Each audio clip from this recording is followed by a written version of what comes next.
He made his profit on volume rather than margin, but it took him nearly a decade to fully appreciate the power of that idea. Nothing Sam did was extraordinary, neither was he a genius. And while there's no question that he was business smart, the real reason for his success was his main policy: to make the lives of his customers easier. And because he did that, more and more people bought from him.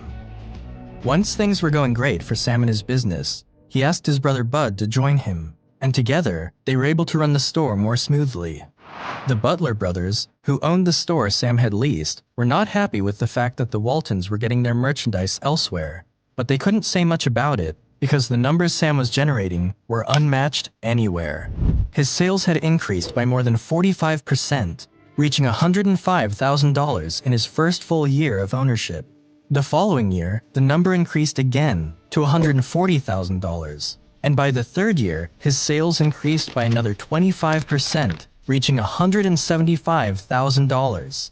After only 3 years in the business, Sam was able to repay the $20,000 loan his father-in-law gave him in full. And 2 years later, Sam had become the leading variety store owner in Arkansas, and likely in the neighboring states as well. But the truth is, it wouldn't matter anyway, because the business was destined to fail.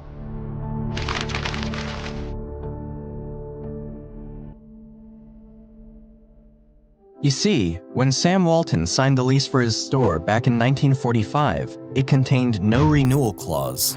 Options to renew were typically standard features of leases. So, when Walton's father-in-law found out about this oversight, he was shocked that Sam could have made such a mistake. Walton had not only built one of the most successful businesses in Newport, but he had invested his body and soul into the business and the town. And his wife Helen equally loved the town, as 3 of their 4 children were born there. In his autobiography, Sam Walton is quoted saying, "It was the lowest point of my life. I felt sick to my stomach. I had built the best variety store in the whole region and worked hard in the community, done everything right, and now I was being kicked out of town." After being kicked out of his own store, Sam Walton was eager to start again. But this time, he was determined to do it the right way and better than ever. He began to search for a new destination to buy another store until he found one in the tiny community of Bentonville, Arkansas. It was here where Walton set up his second shop in the town square, and this time, he insisted on a 99-year lease.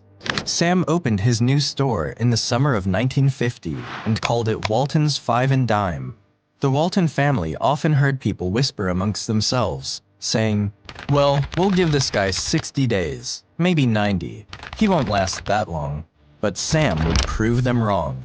At the time, there were 2 other variety stores in town, but neither of them offered the consistent low prices that Walton did. So, when Walton finally opened his store, it changed the lives of the people in the Bentonville community. During the 50s, America's economy was looking great, and Sam took advantage of it. He kept finding new ways to reduce the prices of his goods and keep his customers happy. One day, Walton learned about self-service in the retail industry. The concept was simple. Rather than have his sales clerks get goods for his customers, customers could walk into the store, get the goods themselves, and pay at the entrance. Walton immediately fell in love with the idea. This meant he could have fewer employees and further reduce the cost of his goods.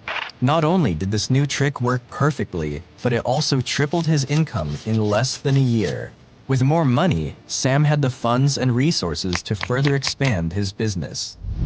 For the next few years, Sam went on to open one store after another, and by the end of the 1950s, Walton was a proud owner of 15 stores, which he had acquired using borrowed money and profits from his stores. But Sam still felt that he wasn't making as much profit as he should for the kinds of work he was putting into his business. So, he decided to adopt a new strategy, and this new strategy would change everything.